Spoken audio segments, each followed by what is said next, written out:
So good morning students. In this class we are going to discuss about the structure of water.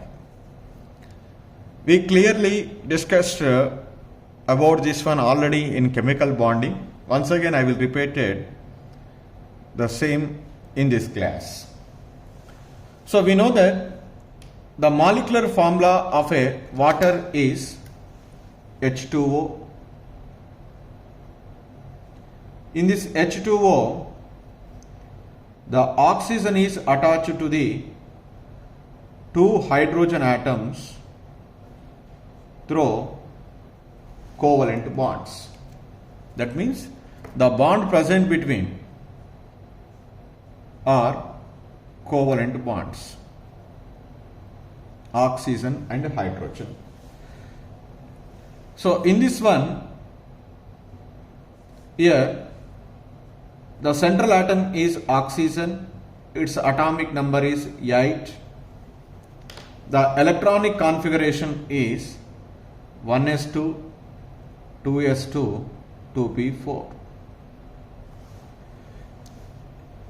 In the valency shell, the 6 electrons are present. 2 of these 6 electrons are participated in the bond formation with 2 hydrogen atoms. Out of the 6, 2 are involved in the bonding. How many are left? 4 are left. These 4 electrons are remained as 2 lone pairs on the water molecule.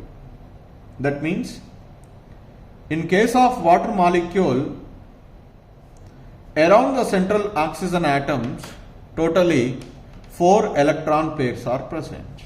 How many electron pairs? 4 electron pairs. In that 4 electron pairs, 2 are bond pairs and 2 are lone pairs are present. Totally 4 electron pairs. So, if you are considering only electron pairs, the electronic geometry is you know very well, if 4 electron pairs, tetrahedral is the geometry. So, molecular geometry, that is bond pairs and lone pairs, only we are considered bond pairs. That is molecular geometry. Molecular geometry is angular shape or V shape. Angular or V shape. So, here the central atom oxygen is undergo which hybridization? sp3 hybridization according to the hybridization concept. This is also I am already explained in the chemical bonding. So now molecular geometry is angular. So here oxygen atom is attached to the 2 hydrogen atoms through the covalent bonds and 2 lone pair of electrons present.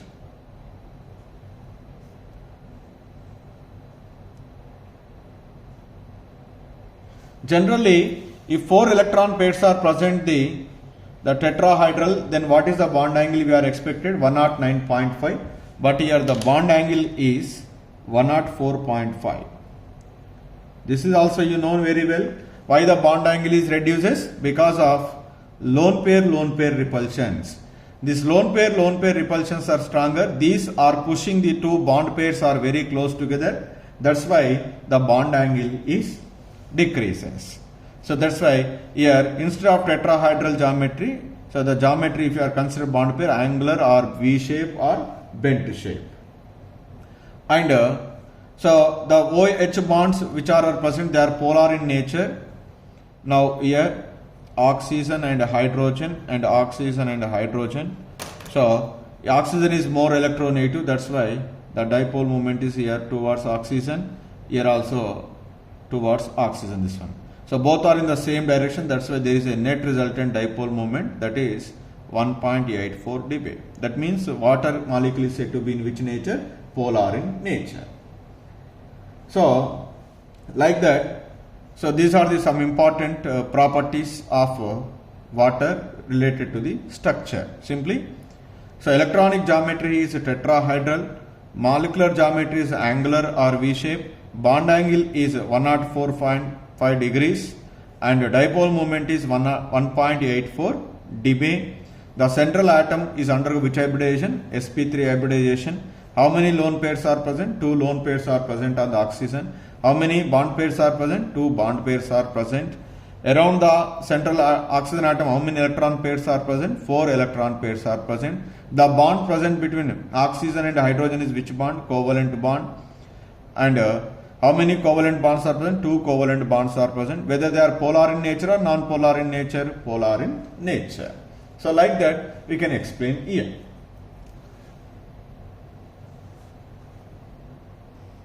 So the next one is hydrogen bonding in water and ice.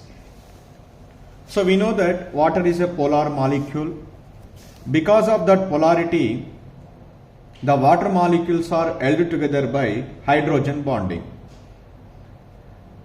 So this hydrogen, because of this hydrogen bonding, all the water molecules are joined together to form an extensive three-dimensional network.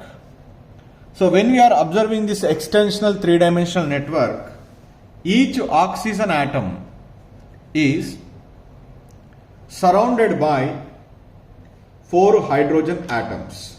How they are surrounded? Tetrahedrally surrounded by 4 hydrogen atoms. So like this, 1 and 2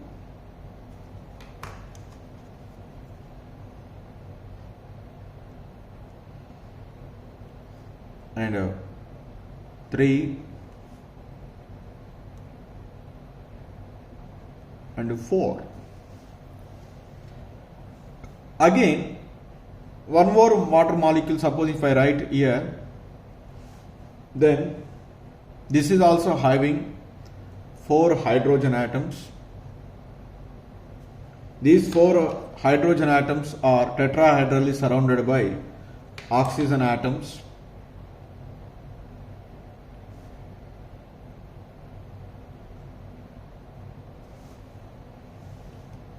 And here this hydrogen atom is also will be somewhere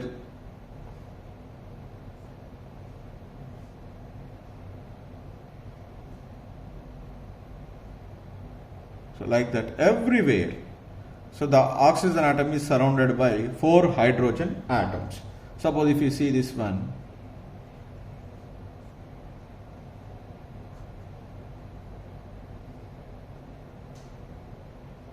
so like that. So tetrahedral is surrounded. So when we are observing the bond parameters, here the 2 types of the bonds are there. Out of the 4 bonds around the tetrahedrally surrounded oxygen atoms, 2 are covalent bonds, these 2 are, and 2 are the hydrogen bonds. So these are hydrogen bonds.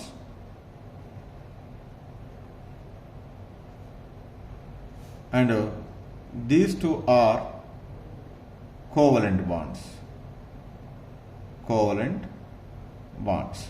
When we are observing the covalent bond is length is 110 picometer, and this hydrogen bond length is observed to be 176 picometer. So like that, each oxygen atom is surrounded by totally 4 bonds. So when we are observing the water molecules association in case of water and in case of ice,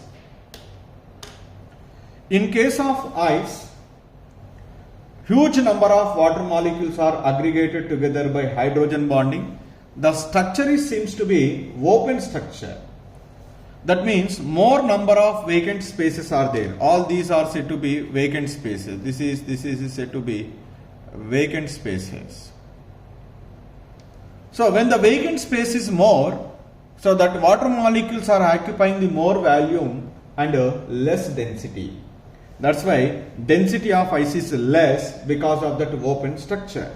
So right, one statement is here, density of ice is less due to open chain structure or due to more vacant spaces. More vacant spaces. Whenever this ice is melted started, some of the hydrogen bonds are broken and as a result some water molecules are become free. That water molecules are coming into these vacant spaces. As a result, the number of water molecules per unit volume increases, the vacant spaces decreases, the density is increases. So that's why, so once we are rising the temperature 0 to 1, 1 to 2 degrees centigrade, 2 to 3 degrees centigrade, 3 to 4 degrees centigrade, some of the hydrogen bonds present between the water molecules are broken. So as a result, the water molecules are become free. That water molecules are coming into the vacant spaces where they are exist. As a result, the number of water molecules present per unit volume is increases, and thus that causes the decrease the vacant space. Decrease the vacant space is always causes the which one? Increasing the density. That's why the water has the maximum density. The another important point here, water has maximum density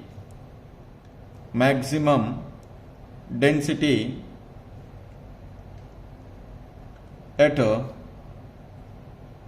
4 degree centigrade. So that's why the ice is floats over the water. And one more important property, so this water has the maximum density at 4 degree centigrade is very useful for the surviving the aquatic life. Generally in the winter season, in the cold, what is happened is the water is freezes. When we are observing the lakes or seas, especially in the cold places, it seems to be the water is freezes.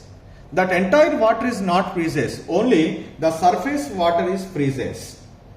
So, but below the surface there are so much of water is present in liquid state that is never freezes. That means whatever the ice is freezes on the surface of a water, that is acts as a thermal insulation. So, because of the thermal insulation property and that floating of that ice over the water, the below of that the water is in liquid state, that will be useful for the surviving the aquatic life. That's why that most of the people says that this property is very useful for the supporting the aquatic life, because of in the severe cold reason the upper layer of the sea is water is freezes and the below of that water is present. Whatever the ice is present on the surface of a water, that never sink to the bottom. So that's why it is acts as a thermal insulation for the water which is present below of the ice. That's why the aquatic life, the sea animals or fishes, okay, all these are safely survive even in the cold. That means especially in winter season. So that is the property. This is water has the maximum density at 4 degrees centigrade that can be supported the aquatic life. This is about the structure of water and hydrogen bonding in water and ice. This is we need to be remember only one few important points is. The first very important points regarding the structure of water is, structure of a water is angular or V shape and bond angle is 104.5 degrees. This is because of the more lone pair repulsion, the bond angle is decreases. It is said to be polar in nature and it exhibit the 1.84 dB. The central atom is undergo sp3 hybridization. So when we are observing the hydrogen bonding in water and ice, generally the water molecules are always aggregated together to form of intermolecular hydrogen bonding. So when we are observing the water in a physical state, ice, all the water molecules are aggregated together and each oxygen atom is surrounded by the 4 bonds. The 2 are covalent bonds with hydrogen and 2 are covalent bonds with hydrogen and 2 are hydrogen bonds with the hydrogen atom of its neighborhood water molecule. So like that all the water molecules, each oxygen atom is surrounded by 4 hydrogen atoms tetrahedrally, and that will be leads to a 3-dimensional network type of structure. When we are observing this three-dimensional network type of a structure in case of ice, more vacant space is available. So that is responsible for the causes of less density of water. But as the temperature is rises, the water is melts. So that means some hydrogen bonds are broken. That water molecules which are become free after breaking the hydrogen bonding, they are going into the vacant spaces. As a result, the number of water molecules per unit volume increases. So that causes increasing the density. So like rising the temperature, the water has the maximum density at 4 degrees centigrade. This property is very useful for surviving the aquatic life. So these are the points we need to be remember regarding these two concepts.